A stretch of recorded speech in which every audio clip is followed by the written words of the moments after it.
হাজরিন, আমি বিগত জুমার আগের জুমায় হযরতে মাওলায়ে কায়নাত শেরে খুদা রাদিয়াল্লাহু তাআলা আনহুর জীবন কর্ম করামতের উপর দ্বিতীয় পর্ব আলোচনা করেছিলাম। বিগত জুমায় তৃতীয় পর্ব আলোচনা করার কথা থাকলো, যেহেতু মেহমান এসেছিলেন এজন্য সেই তৃতীয় পর্বে আলোচনা করার সুযোগ হয় নাই।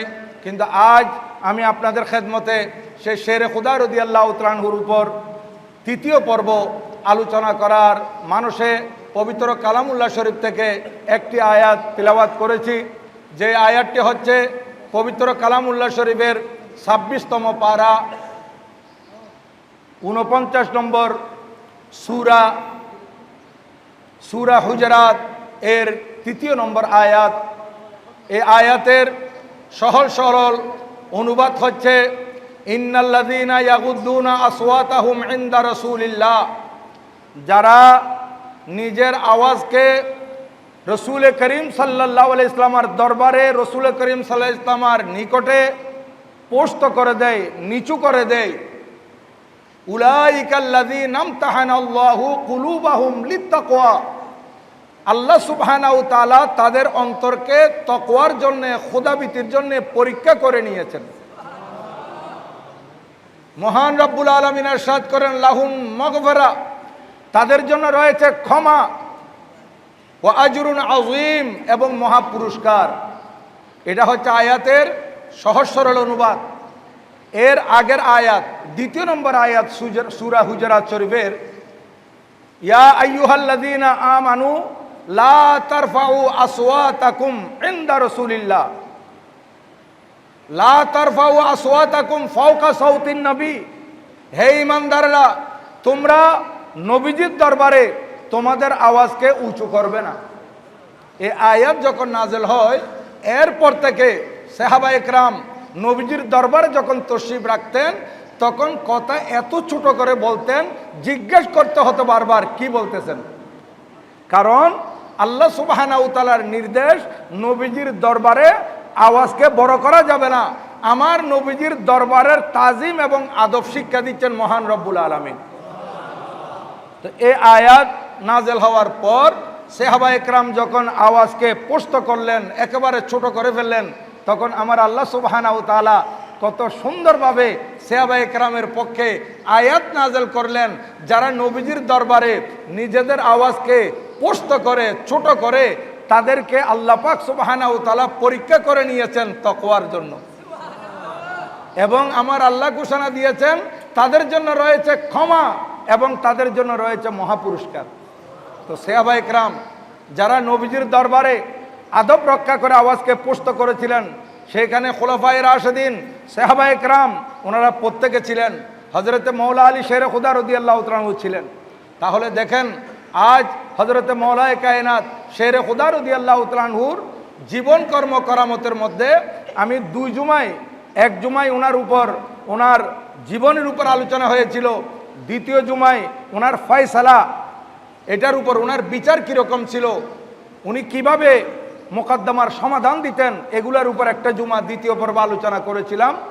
আজ আপনাদের খেদমতে আমি তৃতীয় পর্বের মধ্যে হযরতে মাওলায়ে কায়নাত শেরে খুদা রাদিয়াল্লাহু তাআলা আনহুর কিছু কারামাত এবং ওনার শাহাদাতের উপর সংক্ষেপে আলোচনা করার ইচ্ছা পোষণ করেছি।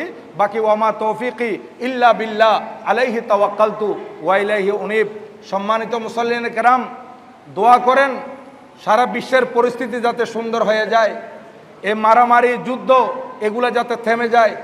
এখন আপনারা দেখতে পাচ্ছেন যে বিদ্যুৎ বিভ্রাট, বিদ্যুৎ সংকট, সামনে যদি আবারও যুদ্ধ লাগে আমরা 2 ঘন্টা বিদ্যুৎ পাবো কিনা সারাদিনে, এটাও সন্দেহ।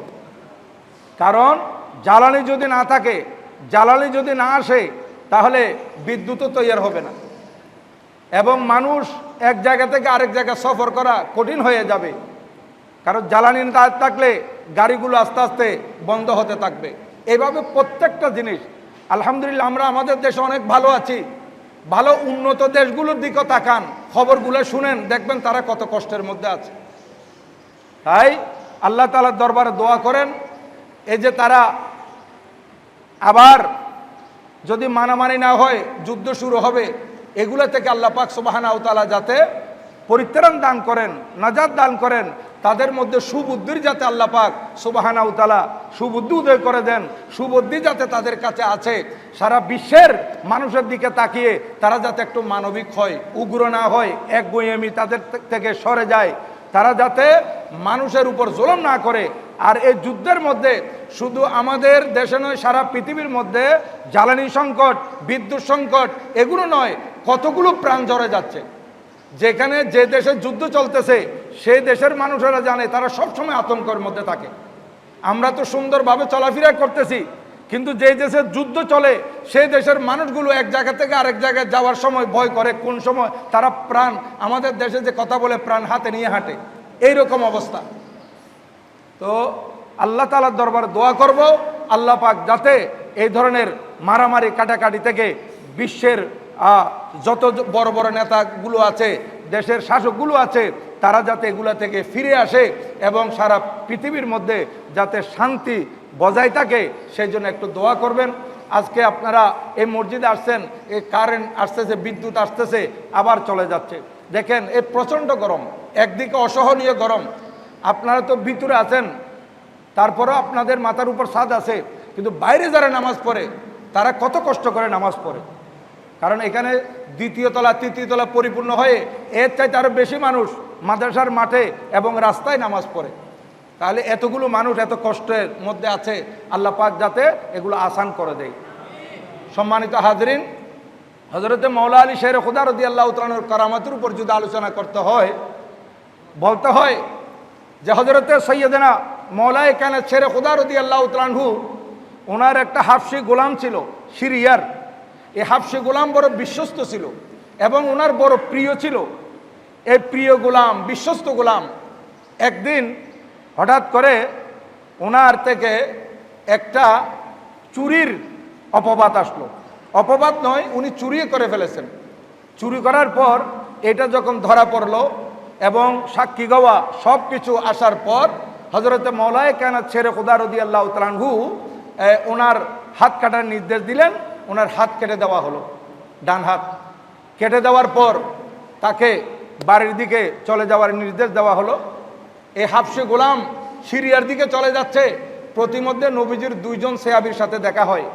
একজন হযরতে সৈয়দনা সলমান ফারসি রাদিয়াল্লাহু তাআলা আনহু, আর একজন হযরতে সৈয়দনা ইবনুল কাওয়া রাদিয়াল্লাহু তাআলা আনহু। এই দুইজনের সাথে দেখা হয়। যখন মুখোমুখি হলো, জিজ্ঞাসা করা হলো, তোমার হাত কেটে দেওয়া হয়েছে, কে কাটছে? বলে হযরতে মওলায়ে কায়নাত খলিফাতুল মুসলিমিন আমিরুল মুমিনিন হযরত সৈয়দনা মাওলা আলী শের খুদা রাদিয়াল্লাহু তাআলা আনহু ওয়া কাররামাল্লাহু ওয়াজহুল করিম আমার হাত কেটে দিয়েছেন। বলে উনি তোমার হাত কেটে দিয়েছেন আর তুমি ওনার নামে এত বিশেষণ দিয়ে বলতেছো, এত সুন্দর করে বলতেছো। বলে হুজুর আপনারা কি বলেন? আমি চুরি করেছি, এটা ধরা পড়েছে, তারপর উনি আমার উপর ন্যায় বিচার কোরআনী হদ কায়েম করেছেন, কোরআনী শাস্তি কায়েম করেছেন। উনি তো আমার উপকার করেছেন। উনি যদি আমাকে দুনিয়াতে শাস্তি না দিতেন, আমাকে তো এই শাস্তি জাহান্নামে ভোগ করতে হতো, আমি তো জাহান্নামে যেতাম। সেইখান থেকে কমপক্ষে উনি আমাকে এই শাস্তি দিয়ে বাঁচিয়ে নিয়েছেন, আমি ওনার এই তারিফ করব না? তো ও সিরিয়ার দিকে চলে যাচ্ছিল। আর এই দুইজন যখন এই কুফে আসলেন, হযরতে সৈয়দনা মওলায়ে কায়নাত শের খুদা রাদিয়াল্লাহু তাআলা আনহুর সাথে সাক্ষাৎ হয়। ওনাকে এই কথাগুলো বলা হলো যে হুজুর আপনি ওনাকে হাত কেটে দিয়েছেন আর উনি আপনার তারিফ করতেছে। তারপর ওনাকে ডাকলেন, আবার ডাকানো হলো। মওলায়ে কায়নাত শের খুদা রাদিয়াল্লাহু তাআলা আনহুর দরবারে আবার উপস্থিত। আসার পর হযরতে শের খুদা রাদিয়াল্লাহু তাআলা আনহু ওই হাফসি গোলামকে বললেন, তোমার কর্তৃত হাত প্রসারিত করো। হাত প্রসারিত করলো আর বলল, ওর যে হাতখানা কেটে দেওয়া হয়েছিল ওই হাতখানা কোথায় রাখা হয়েছে নিয়ে আসো। ওই হাতখানা নিয়ে আসা হলো। আর হযরত আলী রাদিয়াল্লাহু তাআলা আনহু নিজের হাত মুবারকে ওই কর্তৃত হাত ধরে তার কলাইয়ের উপর যতটুকু কবজি পর্যন্ত কাটা হয়েছে এই কবজির সাথে কলাইয়ের সাথে লাগিয়ে দিয়ে একটা কাপড় দিয়ে ডেকে রাখলেন। ডেকে রাখার পর উনি কিছু পড়তে পড়তে শের খুদা রাদিয়াল্লাহু তাআলা আনহু আল্লাহর দরবারে সিজদায় পড়ে গেলেন। সিজদায় পড়ে কি বললেন না বললেন, মহান রব্বুল আলামিন শের খুদা রাদিয়াল্লাহু তাআলা আনহুর কথা এমনভাবে কবুল করলেন, উনার সিজদা থেকে মাথা মুবারক উঠানোর আগে আগে এই হাতটা সেখানে জোড়া লেগে গেছে। দেখেন ইয়া রাসূলুল্লাহ সাল্লাল্লাহু আলাইহি ওয়াসাল্লাম, ইয়া গোসলাম করতে গেলে জিন্দাবাদ জিন্দাবাদ। দেখেন হযরতে মৌলা আলী শের খুদা রাদিয়াল্লাহু তাআলা কারামত মনে হচ্ছিল এই হাতের উপর কোনো আঘাতে আসেনি, আগে এরকম হয়ে গেছে। হযরতে মৌলাই কানা শের খুদা রাদিয়াল্লাহু তাআলার কারামত দেখেন, ওনাকে আল্লাহ পাক কি শান দিয়েছেন। হযরতে মৌলা আলী শের খুদা রাদিয়াল্লাহু তাআলা, আমি বারবার বলি, যার ভেলাদত আল্লাহর ঘর খানায়ে কাবায় আর যার শাহাদত মসজিদে। এই জন্য আমরা যারা হযরতে মৌলা আলী শের খুদাকে ভালোবাসবো, আর মৌলা আলী শের খুদাকে কারা ভালোবাসে? ঈমানদারেরা। বলেন কারা ভালোবাসে? ঈমানদারেরা। আর মৌলা আলী শের খুদা রাদিয়াল্লাহু তাআলার বিরুদ্ধে কারা? মুনাফিকেরা। মুনাফিক হযরত আলী রাদিয়াল্লাহু তাআলাকে ভালোবাসবে না, এটা আমার নবীজির সহিহ হাদিস। আর মুমিন হযরত আলী রাদিয়াল্লাহু তাআলাকে ভালোবাসবে। আর মৌলা আলী শের খুদার ভালোবাসার দাবিদার আমরা সুন্নিরা যদি হয়ে থাকি, তাহলে আমাদেরকে শিক্ষা নিতে হবে মৌলা আলী শের খুদা রাদিয়াল্লাহু তাআলার ভেলাদত মসজিদে, শাহাদত ভেলাদত খানায়ে কাবায় তাও মসজিদ, আর শাহাদত আল্লাহর ঘর মসজিদে। তাহলে বুঝতে হবে মৌলা আলী শের খুদার জন্ম থেকে শাহাদত পর্যন্ত সম্পর্ক মসজিদের সাথে। আমরা যদি শের খুদা রাদিয়াল্লাহু তাআলাকে ভালোবাসি, আমাদের সম্পর্ক মসজিদের সাথে থাকতে হবে। আমরাও 5 ওয়াক্ত নামাজ মসজিদে পড়তে হবে। মসজিদে যদি আসি, তারপর শের খুদার মহব্বতের দাবিদার করলে এটা শুদ্ধ হবে। আর মৌলা আলী শের খুদা রাদিয়াল্লাহু তাআলার ব্যাপারে হযরত আব্দুল্লাহ মুহাদ্দিস দেহলভী রাদিয়াল্লাহু তাআলা বলতেছেন, হযরতে মৌলা আলী শের খুদা রাদিয়াল্লাহু তাআলা যখন কোনো ঘোড়ার উপর আরোহণ করতেন, একটা পা দানির উপর ডান পা রাখলেন রেকাবের উপর, এই ডান পা রাখতেই উনি সূরা ফাতিহা শরীফ কোরআন শরীফে শুরু করতেন, আর বাম পা মুবারক ওইদিকে নিয়ে যেতে যেতে উনি পুরা কোরআন শরীফ শেষ করে দিতেন। এক রেকাবে এক পা দানিতে এক পা মুবারক, আর এক পা মুবারক ঘোড়ার উপর দিয়ে দ্বিতীয় রেকাবে দ্বিতীয় পা দানিতে যাওয়ার আগে আগে কোরআন শরীফ শেষ। এখন প্রশ্ন করতে পারেন, হুজুর এটা কিভাবে সম্ভব? 30 পারা কোরআন শরীফ এক পারা পড়তে মিনিমাম 20 মিনিট সময় লাগবে, 15 মিনিট সময় লাগবে যদি হাফেজুল কোরআন হয়, খুব দ্রুত পড়ে। আর আপনি বলতেছেন 30 পারা কোরআন শরীফ উনি ঘোড়ার এক রেকাব এক পা দানিতে কদম রাখলেন, আবার উপর দিয়ে আইসা দ্বিতীয় পা দানিতে রেকাবে কদম রাখতে রাখতে কোরআন শরীফ শেষ করে দেন। এটা কি ব্যাপার? এইটা ব্যাপার হচ্ছে এটা কারামত। এটা কি কারামত, কুদরত, মুজিজা। কারামত কাকে বলে? যেগুলো জ্ঞানে বিজ্ঞানে বোঝা যাবে না। আমি জ্ঞানের ঘোড়া দৌড়ালে বুঝতে পারবো না, বিজ্ঞানের গবেষণায় এগুলো বুঝে আসবে না যে হার এক আদাত যেগুলো স্বাভাবিকতার বিপরীত সেটাকে বলা হয় কুদরত, স্বাভাবিকতার বিপরীত সেটাকে বলা হয় মুজিজা, স্বাভাবিকতার বিপরীত সেটাকে বলা হয় কারামত। যদি আল্লাহ পাক সুবহানাহু ওয়া তাআলা এরকম কিছু স্বাভাবিকতার বিপরীত কিছু করেন, এটা কুদরত। যেমন সন্তান মা বাবার মাধ্যমে আসবে, এটা হচ্ছে স্বাভাবিক, কিন্তু মা বাবা ছাড়া সন্তান তৈরি করা, মানুষ তৈরি করা, এটা হচ্ছে কুদরত। এটা আমার আল্লাহ করেছেন। হযরত আদম আলাইহিস সালামকে সৃষ্টি করেছেন, মা এবং বাবার মিলনে সন্তান দুনিয়াতে আসবে, কিন্তু শুধু মা বাপ ছাড়া সন্তান দুনিয়াতে আসতে পারে না। কিন্তু আমার আল্লাহ এটা দেখিয়ে দিয়েছেন হযরত ঈসা আলাইহিস সালামকে পয়দা করার মাধ্যমে। এটা হচ্ছে কুদরত। পশ্চিম আকাশে অস্তমিত সূর্য আবার পিছনে ফেরত আসতে পারে না, এটা কোনোদিন মেনে নেওয়া যায় না। কিন্তু আমার নবীজি হযরত মৌলা আলী শের খুদা রাদিয়াল্লাহু তাআলার আসরের নামাজ অক্তমত পড়ার জন্য হযরতে রাসূল করিম সাল্লাল্লাহু আলাইহি ওয়াসাল্লাম ইশারা করা মাত্র অস্তমিত সূর্য পশ্চিম দিকে উদিত হয়েছিল। এটা হচ্ছে স্বাভাবিকতার বিপরীত, এটার নাম হচ্ছে মুজিজা। আকাশের চন্দ্র দ্বিগণ্ডিত হতে পারে না। কাফেররা যখন নবীজি থেকে মুজিজা চাইলো, আমার নবীজি জবল আবি কুবাইস এর একটা পাথরের উপর দাঁড়িয়ে ইশারা করলেন, চন্দ্র দ্বিখণ্ডিত হয়ে আসমান থেকে টুকরো হয়ে জমিনের দুই দিকে পড়ে গেছে। এটা হচ্ছে মুজিজা। আমার নবীজি থেকে কাফেররা যখন মুজিজা তলব করলো, নবীজি বললেন ওই বৃক্ষকে গিয়ে বলো আমি ডাকতেছি। বৃক্ষকে কেউ ডাকলে শুনবে না, কিন্তু বৃক্ষ আমার নবীর ডাকে, আমার নবীজি ডেকেছেন এই কথা বলার সাথে সাথে এটা শুনে বৃক্ষ নিজের শিকড় থেকে ডান বাম করে উঠে এই বৃক্ষ হেঁটে হেঁটে আমার নবীজির দরবারে চলে আসতেছে। এটা হচ্ছে মুজিজা। সাগরের পানি, পুকুরের পানি, নদীর পানি বদনায় আসতে পারে না, কিন্তু আমার গরিব নওয়াজ রাদিয়াল্লাহু তাআলা আনহু আনাসাগরের পানি বদনার ভিতর নিয়ে এসেছিলেন। এটা ছিল কারামত। এইভাবে শাহিনশাহ চৌহার রাদিয়াল্লাহু তাআলা আনহু একটা তুত গাছের নিচে এক ব্যক্তির ঘুমকে জমা রেখেছিলেন। হজ থেকে আসার পর ওই ঘুম আবার ফেরত নিয়েছেন। এটা হচ্ছে কারামত। আল্লাহর ওলিদের থেকে পাওয়া গেলে এটা হচ্ছে কারামত। সন্তান হচ্ছে না, সন্তান হবে না, ডাক্তারি চিকিৎসা বলে দিয়েছে আপনাদের সন্তান হওয়ার সম্ভাবনা নাই, আপনার দম্পতি সন্তান ছাড়া থাকবেন। শাহিনশাহ শ্রীকুটের দরবারে আসলো, হুজুরে কেবলার দরবারে আসলো, হুজুর কেবলার দোয়া করলেন, আল্লাহ পাক ওনাদেরকে সন্তান দিলেন। এগুলো হচ্ছে কারামত, স্বাভাবিকতার বিপরীত। ডাক্তারি সায়েন্স যেখানে গিয়ে থেমে গেছে, ডাক্তারি সায়েন্স বিজ্ঞান যেখানে থেমে গেছে, আপনার জ্ঞানের ঘোড়া দৌড়াতে গিয়ে যেখানে স্টপ হয়ে গেছে, সেখান থেকে শুরু হয় আল্লাহর ওলিদের কারামত। দেখেন হযরতে মওলাই কায়নাত শের খুদা রাদিয়াল্লাহু তাআলা আনহু এই যে রেকাবে একটা পা রাখলেন, আরেকটা পা মুবারক দ্বিতীয় রেকাবে রাখার আগে কোরআন শরীফ শেষ করা, এটা কারামত। কেমন? এটা কোরআন শরীফেও প্রমাণ আছে। এই সূরা নমল 19তম পারার 40 নম্বর আয়াত আপনারা দেখবেন বাসায় গিয়ে, সেখানে দেখবেন হযরতে সৈয়দনা আসিফ বিন বরখিয়া রাদিয়াল্লাহু তাআলা আনহু হযরতে সুলাইমান আলাইহিস সালামের নির্দেশে উনি 1300 কিলোমিটার দূর থেকে রানী বিলকিসের ভারী সিংহাসন চুকের পলক মারার আগে নিয়ে আসছিলেন। এটা তো কোরআন শরীফ, এটাকে কেউ অস্বীকার করলে ঈমান থাকবে না। এটা আল্লাহর কোরআন। তাহলে রানী বিলকিসের সিংহাসন 1300 কিলোমিটার দূর থেকে চোখের পলক ফেলার আগে হযরত সুলাইমান আলাইহিস সালামের ওলি যদি নিয়ে আসতে পারে সুলাইমান আলাইহিস সালামের দরবারে, তাহলে হযরত সুলাইমান আলাইহিস সালামের ওলির পাওয়ার থেকে আমার নবীজির উম্মতের ওলির পাওয়ার আরো কোটি গুণ বেশি। আর ওলিগণের মধ্যে যিনি মওলা আলী শের খুদা রাদিয়াল্লাহু তাআলা আনহু, উনি ওলিগণের সম্রাট, উনি হচ্ছেন শাহে বেলায়েত। বেলায়েত ওনার থেকে শুরু হয়েছে। তো উনি কেন ঘোড়ার ঘোড়ার রেকাবে এক পা রাখতে আরেক পায় দ্বিতীয় রেকাবে রাখতে কোরআন শরীফ শেষ করতে পারবেন না কেন? এটা উনি পারছেন, এটা হচ্ছে ওনার কারামত।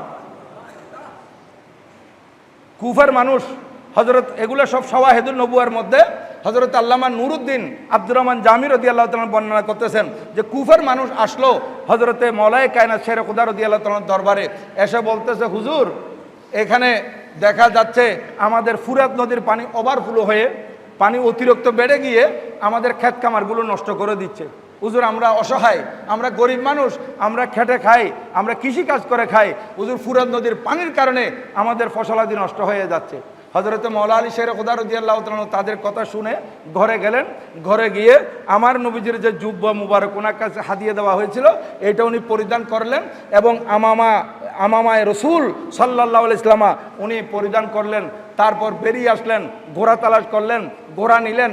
ইমামে হাসান, ইমামে হুসাইন রাদিয়াল্লাহু তাআলা আনহুমা দুইজনকে সাথে নিলেন।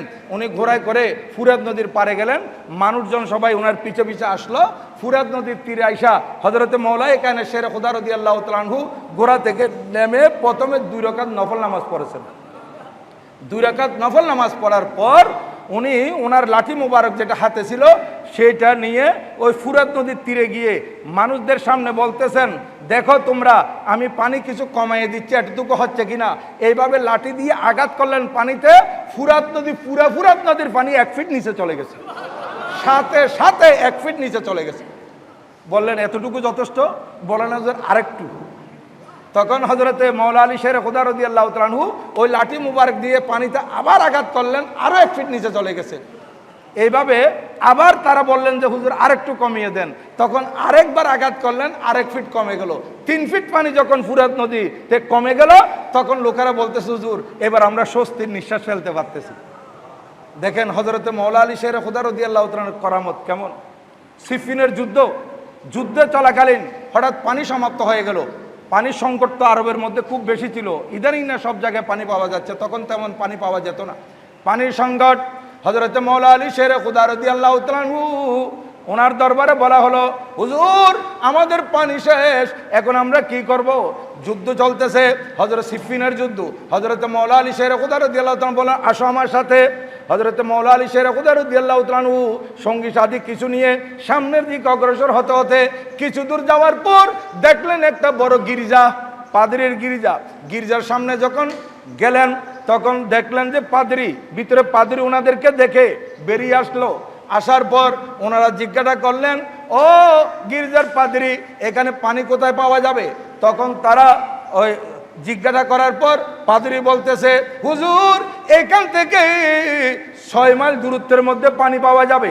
1 মাইল 2 মাইল নয়, 6 মাইল দূরে পানি। হযরতে মওলা আলী শের খুদা রাদিয়াল্লাহু তাআলা বললেন 6 মাইল দূরে? বলে হ্যাঁ। তখন সঙ্গী সাথীরা বলেন, হুজুর আপনি থামেন, আমরা যাব, আমাদের দম শেষ হওয়ার আগে আগে ইনশাল্লাহ আমরা পানি নিয়ে আসবো। হযরত সৈয়দনা মওলা আলী শের খুদা রাদিয়াল্লাহু তাআলা বললেন, না এত দূর যাওয়ার দরকার নাই, তোমরা আসো আমার সাথে। উনি পশ্চিম দিকে একটু হাঁটলেন, গির্জা থেকে পশ্চিম দিকে কিছু দূর গিয়ে বললেন, কিছু দূর যাওয়ার পর বললেন, এখানে মাটি খনন করো, এখানে মাটি উঠাও। যখন মাটি উঠাতে লাগলো, সাহাবায়ে সঙ্গী সাথীরা যখন মাটি উঠাতে কিছু মাটি উঠাই ফেললেন, তখন দেখা গেল মাটির নিচে বিশাল এক পাথর, বড় একটা পাথর। হযরতে মওলা আলী শের খুদা রাদিয়াল্লাহু তাআলা বললেন, তোমরা এই পাথর কানা সরাও, এ হটিয়ে দাও, এই পাথরের নিচে ভালো সুন্দর পানি পাওয়া যাবে। এই পাথরের নিচে পানি আছে। দূর থেকে গির্জার পাদ্রী সব অবলোকন করতেছে, সব দেখতেছে। আর এদিকে সঙ্গী সাথীরা অনেক চেষ্টা করলেন পাথরটা সরানোর জন্য, কেউ পারলেন না। এতগুলা লোক একত্রিত হয়ে ওই পাথর আপন জায়গা থেকে 1 সুতো সরাতে পারেন নাই। কিন্তু শের খুদা রাদিয়াল্লাহু তাআলা বললেন, তোমরা সরো, এবার আমি একটু চেষ্টা করি। উনি আস্তিন থেকে কাপড়টা একটু উপরে উঠাইলেন, হাতের আস্তিন থেকে কাপড় উঠাইয়ে ওই পাথরের নিচে দিয়ে উনি হাত ঢুকালেন। ঢুকানোর পর উনি পুরা হাতে জোর দেন নাই, আঙ্গুল দিয়ে একটু ধাক্কা দিলেন। আঙ্গুল মুবারক দিয়ে একটু ধাক্কা দেওয়ার সাথে সাথে পাথর আপন জায়গা থেকে সরে গেল। দেখেন হযরতে শের খুদা রাদিয়াল্লাহু তাআলার শান, উনি আঙ্গুল দিয়ে ধাক্কা দেওয়া, আর এদিকে সবাই মিলে চেষ্টা করে 1 সুতো সরাইতে পারে নাই, আর উনি আঙ্গুল দিয়ে ধাক্কা দিয়ে পাথর, এত বড় পাথর সরাই দিলেন। দেখা গেল কি সুন্দর পরিষ্কার, সব শেফা একেবারে সুন্দর পানি, মিঠা পানি। ওনারা রাবি হাদিস বর্ণনা করতেছেন যে সফরের মধ্যে আমরা যত জায়গা থেকে পানি নিয়েছি, এত ভালো পানি আর কোথাও পাই নাই। এত সুন্দর পানি, যত পানি লাগে ওনারা নিলেন, গোসল করলেন, সাথে মোশক ভর্তি করলেন, সব কিছু ভর্তি করে চলে যাবেন। পাদ্রী গির্জা থেকে দৌড়ে চলে আসছে। গির্জা থেকে দৌড়ে আইসা হযরত আলী রাদিয়াল্লাহু তাআলা আনহুকে জিজ্ঞাসা করতেছে, হুজুর আপনি কি নবী, আপনি কি পয়গম্বর? বলে না, আমি তো পয়গম্বর না। আপনি কি ফেরেশতা? বলে না, আমি ফেরেশতা না। তো আপনি কে? বলে আমি আখিরি জামানার নবীজির খলিফা এবং ওনার জামাতা। ওনার জামাতা আমি, ওনার খলিফা, ইসলামী জাহানের 4র্থ খলিফা। এই কথা বলার সাথে সাথে পাদ্রী বললেন, হুজুর আপনার হাত মুবারকটা একটু দরাজ করে দেন, হাত মুবারক তো টেনে দেন, আমি আপনার হাতে হাত রেখে কলমা পরে মুসলমান হয়ে যাব। ওই পাদ্রী হযরতে সৈয়দনা শের খুদা রাদিয়াল্লাহু তাআলার হাতের উপর হাত রেখে কলমা পরে মুসলমান হয়ে যাওয়ার পর জিজ্ঞাসা করলেন শের খুদা রাদিয়াল্লাহু তাআলা, আই পাদ্রী আপনার হায়াত প্রায় শেষ, আপনি বৃদ্ধ বয়সে এসে আমার হাতে কলমা পড়লেন কেন? এতদিন আপনি কি ইসলাম সম্পর্কে অবগত হন নাই, এখন কেন পড়লেন? ওই পাদ্রী বলতে লাগলেন, হুজুর আমি আসমানি কিতাবে স্টাডি করেছি, আসমানি কিতাবের মধ্যে আমি পেয়েছি আমার এই গির্জার পাশে একটা জায়গা খনন করে একটা বড় পাথর পাওয়া যাবে। পাথর মাটি সরালে একটা পাথর পাওয়া যাবে, ওই পাথরের নিচে পরিষ্কার পানি থাকবে। যে ব্যক্তি এই পাথর সরাইয়ে পানি বের করে দিবে, উনি হয়তো নবী হবেন, নতুবা নবীর জামাতা হবে। কোনো নবী হবেন, নতুবা নবীজির জামাতা হবেন। হুজুর আপনি নবীজির জামাতা, আপনার কথা আসমানি কিতাবে আছে, এই জন্য আমি কলমা পরে মুসলমান হয়ে গিয়েছি। এবং আমি আরো পেয়েছি যে নবীজি অথবা নবীজির জামাতার হাতে এই গির্জাটাও ফতহ হবে, এটা বিজয় লাভ করবে। হুজুর এই জন্য আগে ভাগে আমি কলমা পরে মুসলমান হয়ে গেলাম। এই কথা শুনে শের খুদা রাদিয়াল্লাহু তাআলা আনহু দেখেন চোখের পানি এমনভাবে ছেড়ে দিয়েছেন, কাঁদতে কাঁদতে কাঁদতে কাঁদতে কিতাবের মধ্যে লিখতেছে ওনার দাড়ি মুবারক পর্যন্ত ভিজে গেছে। আল্লাহ শুকরিয়া আদায় করতে গিয়ে উনি বলতেছেন, আমি একজন সাধারণ মানুষ, আমাকে আল্লাহ পাক বলেন নাই, আমার কথা আসমানি কিতাবের মধ্যে লিখে দিয়েছেন। শুকরিয়া আদায় করতেছেন। এইরকম কোনো নেয়ামত পেলে আমরা অহংকার করতে পারবো না, এরকম কোনো কিছু আমাদের মধ্যে আসলে আমরা ফখর করতে পারবো না, আমাদেরকে শুকরিয়া আদায় করতে হবে। সব সময় শুকরিয়া আদায় করতে হবে। যাই হোক, সময় তো দ্রুত চলে যাচ্ছে। তো এইভাবে মৌলা আলী শের খুদা রাদিয়াল্লাহু তাআলার কারামত যদি বয়ান করা যায়, 100টি কারামতের আলোচনা কিতাবের মধ্যে আসে, কিন্তু এগুলো এতগুলো বর্ণনা করা সম্ভব নয়। কারণ আমাকে এই আজকের জুমায় শেষ করতে হচ্ছে শের খুদা রাদিয়াল্লাহু তাআলার আলোচনা 3য় পর্বে। কারণ আগামী জুমা থেকে সেইখানে জিলকদ এবং জিলহজ এই দুটি জুমার মধ্যে আমাদের 3000 পাকের উরুসে পাক আছে। খাজা চরবি রাদিয়াল্লাহু তাআলা আনহু, হযরতে সৈয়দ আহমদ শাহ শ্রীকুটি কুতুবুল আউলিয়া রাদিয়াল্লাহু তাআলা আনহু এবং বানিয়ে জশ্নে জুলুস হুজুর কেবলা এর উরুসে পাক রয়েছে।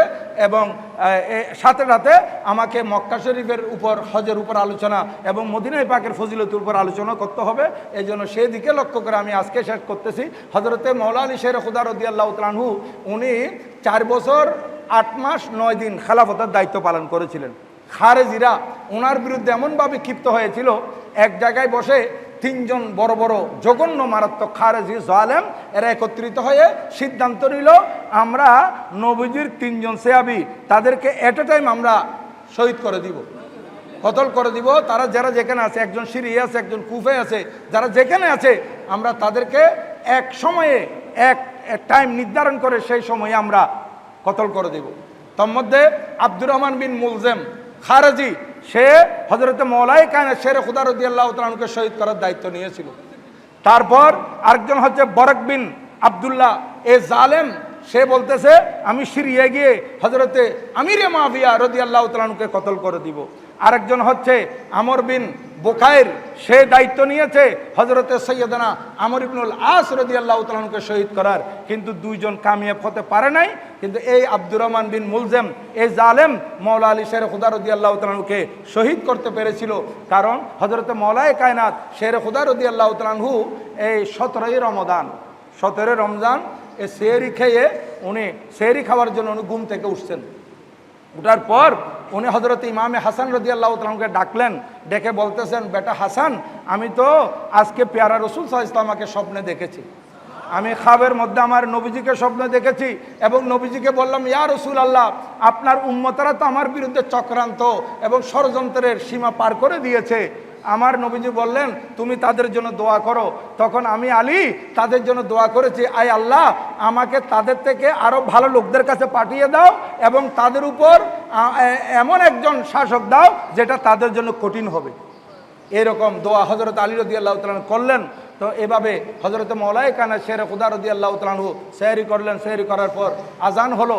আজান হওয়ার পর হযরতে সৈয়দনা মৌলা আলী শের খুদা রাদিয়াল্লাহু তাআলা আনহু একটা অভ্যাস ছিল, উনি হুজরা থেকে বের হয়ে, ঘর থেকে বের হয়ে মসজিদে যাওয়ার সময় নামাজের জন্য ডাকতেন, মানুষদেরকে ডেকে ডেকে যেতেন, আসসালাত আসসালাত, এভাবে ডেকে ডেকে যেতেন। উনি আওয়াজ করে করে যেতেন। উনি মসজিদে ঢুকতেই দেখলেন ওই জালেম আব্দুর রহমান বিন মুলজেম ওনার সামনাসামনি হয়ে গেছে। হঠাৎ, অন্য কোনো লোকজন ছিল না। হযরতে মৌলায়ে কায়নাত শের খুদা রাদিয়াল্লাহু তাআলা আনহু মসজিদে পা রাখলেন, আর এই জালেম সামনে থেকে এসে খঞ্জর বের করে এমনভাবে আঘাত করেছিল হযরতে মৌলা আলী শের খুদা রাদিয়াল্লাহু তাআলার উপর, যে ওনার মাথা মুবারকের উপর পাকড়ি ছিল, পাকড়ি মুবারক কেটে, ওনার মাথা মুবারক কেটে একেবারে কান বরাবর ব্রেনের উপর এসে থেমেছিল। এই আঘাত পাওয়ার সাথে সাথে কিতাবের মধ্যে আসতেছে, শেরে খুদা রাদিয়াল্লাহু তাআলা বললেন, ফুজতু বিরাব্বিল কাবা, ফুজতু বিরাব্বিল কাবা, ফুজতু বিরাব্বিল কাবা, আল্লাহর কসম আমি কামিয়াব হয়ে গেছি, আল্লাহর কসম আমি কামিয়াব হয়ে গেছি, আমি সফল কাম হয়ে গেছি। হযরত আলী রাদিয়াল্লাহু তাআলা পরে গেলেন। সবাই এই আওয়াজ শুনে দৌড়ে চতুর্দিক থেকে মানুষজন যেহেতু নামাজের জন্য আসতেছিল, তারা ওই কাতেল জালেম আব্দুর রহমান বিন মুলজেমকে ধরে ফেলছে। আর হযরতে মৌলা আলী শের খুদা রাদিয়াল্লাহু তাআলা নিয়ে ঘরের মধ্যে নিয়ে যাওয়া হলো। এইভাবে উনি এই বৃহস্পতিবার জুমার রাত আঘাতপ্রাপ্ত হয়েছেন। এই আঘাতপ্রাপ্তের মধ্যে উনি ছিলেন জুমাবার এবং শনিবার উনি বাহায়াত ছিলেন। এই আঘাতপ্রাপ্ত অবস্থায় চিকিৎসা চলছিল। রবিবার উনি, শনিবার দিনগত রাত, রবিবার 21শে রমজান মাগরিব হয়ে গেলে তো 21শে রমজান এসে যায়, 20 রমজান দিবাগত রাত উনি ইন্তেকাল করেছিলেন। ইন্না লিল্লাহি ওয়া ইন্না ইলাইহি রাজিউন। হযরতে সৈয়দনা ইমামে হাসান, হযরতে ইমামে হুসাইন, হযরতে সৈয়দনা আব্দুল্লাহ বিন জাফর রাদিয়াল্লাহু তাআলা আনহুম ওনাকে গোসল করিয়েছেন এবং হযরতে সৈয়দনা ইমামে হাসান রাদিয়াল্লাহু তাআলা আনহু নামাজে জানাজা পড়াইছিলেন। হযরতে সৈয়দনা ইমামে হাসান রাদিয়াল্লাহু তাআলা আনহু এর পরবর্তীতে আব্দুর রহমান মুলজেমকে কতল করে দিয়েছিলেন। তো তো হযরতে মাওলায়ে কায়নাত শেরে খুদা রাদিয়াল্লাহু তাআলা আনহুর জীবনী আপনারা একটু স্টাডি করবেন। আপনাদের প্রতি অনুরোধ থাকবে, আপনারা যদি মাওলায়ে কায়নাত শেরে খুদা রাদিয়াল্লাহু তাআলার জীবনীগুলো স্টাডি করেন, এখান থেকে আমরা আমাদের মহামনীষী যারা আছে এদের জীবনীগুলো যদি আপনারা স্টাডি করি, আমাদের ওখান থেকে অনেক কিছু শেখার আছে। আমাদের জীবন যদি সুন্দর করতে চাই, আমরা যদি দুনিয়া এবং আখিরাতের কামিয়াবি চাই, ওনাদের পদাঙ্ক অনুসরণ করার বিকল্প কিছু নাই। সাহাবা একরামের জীবনী, আউলিয়া একরামের জীবনী, মহামনীষীগণের জীবনী, ওখান থেকে আমরা এক একজনের জীবনী থেকে এক একটা জিনিস নিয়ে যদি আমল করতে পারি, আমরা দুনিয়াতেও লাভবান হব, আখিরাতের মধ্যে লাভবান হব। এই জন্য বলতেছিলাম, হযরতে মাওলায়ে কায়নাত শেরে খুদা রাদিয়াল্লাহু তাআলা আনহু ওই ঘোড়ার এক পা দানিতে পা রাখে, আর এক পা দানিতে পা রাখার আগে আগে কোরআন শরীফ 30 পারা শেষ করেছেন। তাহলে আমাদেরকে কি শিক্ষা দিয়ে গেলেন? হযরতে মাওলা আলী শেরে খুদা রাদিয়াল্লাহু তাআলার সাথে কোরআনে পাকের এমন সম্পর্ক ছিল, নবীজি বলেন আল কুরআনু মা আলী ওয়া আলীউন মা আল কুরআন। আমার আলী হচ্ছে কোরআনের সাথে, আর কোরআন হচ্ছে আমার আলীর সাথে। আলী থেকে কোরআন পৃথক হবে না। এইভাবে আলী এবং কোরআন আমার কাছে হৌজে কৌসরের সামনে এসে মিলিত হবে। দেখেন হযরতে মাওলা আলী শেরে খুদা, হযরতে মাওলায়ে কায়নাত শেরে খুদা রাদিয়াল্লাহু তাআলার সাথে কোরআনে পাকের এরকম সম্পর্ক, আল্লাহর ঘরের সাথে এরকম সম্পর্ক। তা আমরা যদি মাওলা আলী শেরে খুদার মহব্বতের দাবিদার হই, একদিকে আমাদেরকে নামাজি ঠিকভাবে হতে হবে, অপরদিকে আমাদেরকে নিয়মিত কোরআন শরীফ তেলাওয়াতকারী হতে হবে। এগুলো আমাদের শিক্ষা। আমাদেরকে নিয়মিত কোরআনে পাক তেলাওয়াত করতে হবে। আল্লাহ পাক সুবহানাহু ওয়া তাআলা আমরাও যাতে তেলাওয়াত করতে পারি এবং আমাদের সন্তানদেরকেও যাতে তেলাওয়াত করাইতে পারি, সেই তৌফিক আমাদেরকে দান করুন, আমিন। এবং কোরআন শরীফ শুদ্ধ করে তেলাওয়াত করতে হবে। আমি কয়েকদিন আগে একজন ভাই, আমাদের পীর ভাই, আমাকে বলতেছেন, হুজুর আমাকে একজন হুজুর ঠিক করে দেন কোরআন শরীফ পড়ানোর জন্য। আমি তো আপনার বাচ্চা কজন? বলেন হুজুর আমার বাচ্চার জন্য না, আমার জন্য। আমি বললাম আমি আজকে আপনার কথা আমার অন্তর খুশি হয়ে গেছে। আপনি যে শুদ্ধ করে কোরআন শরীফ তেলাওয়াত পড়ার দিকে আসতেছেন, আপনাকে আমি মোবারকবাদ জানাচ্ছি। আসলে এইটা নিয়ে আল্লাহর দরবার জবাব দিয়ে হতে হবে। বয়স হয়ে গেছে, হয়তো কোরআন শরীফ শুদ্ধ করে তেলাওয়াত করতে পারতেছি না। এভাবে আপনার হাফেজে কোরআন আছে, ভালো আলেমুদ্দিন কারি আছে, এদের থেকে কোরআন শরীফগুলো শুদ্ধ করে নেওয়ার জন্য চেষ্টা করবেন। কারণ আমাদের এই মুখ এবং নাক, এই মুখ থেকে শুরু করে গলার নিচের ভাগ পর্যন্ত 17টি স্থান আছে। এই 17টি স্থানকে বলা হয় মাখরাজ। এখান থেকে 29টি হরফ বের হয়। কোন হরফ কোন স্থান থেকে বের হয়, এগুলো যদি আমরা না জানি, তাহলে আমাদের কোরআন শরীফ তেলাওয়াত কোনোদিন শুদ্ধ হবে না। এগুলো আমাদেরকে শিখে নিতে হবে, আমাদের সন্তানদেরকে শিক্ষা দিতে হবে। এই জন্য বলবো, আপনারা আপনাদের সন্তানদেরকে নিয়ে স্বপ্ন লালন করেন, ডাক্তার বানাবেন, ইঞ্জিনিয়ার বানাবেন, ব্যারিস্টার বানাবেন, পাইলট বানান, কোনো অসুবিধা নাই। কিন্তু প্রাথমিক শিক্ষাটা কোরআন শরীফের দেন, কোরআন শরীফের শিক্ষা দেন, নামাজের শিক্ষা দেন, প্রাথমিক শিক্ষা, ধর্মীয় শিক্ষা, এগুলো দিয়ে তারপর আপনি আপনার সন্তানকে ডাক্তার করেন, ইঞ্জিনিয়ার করেন, কোনো সমস্যা হবে না। এরা বড় হলে সুন্দর করে নামাজ পড়তে পারবে, কোরআন শরীফ তেলাওয়াত করতে পারবে, ধর্মীয় অনুশাসন মেনে চলতে পারবে। আল্লাহ পাক সুবহানাহু ওয়া তাআলা সবাইকে আমল করার তৌফিক দান করুন, আমিন। ওয়া মা আলাইনা ইল্লাল বালাগ। ওয়া আসসালামু আলাইকুম ওয়া রাহমাতুল্লাহি ওয়া বারাকাতুহু।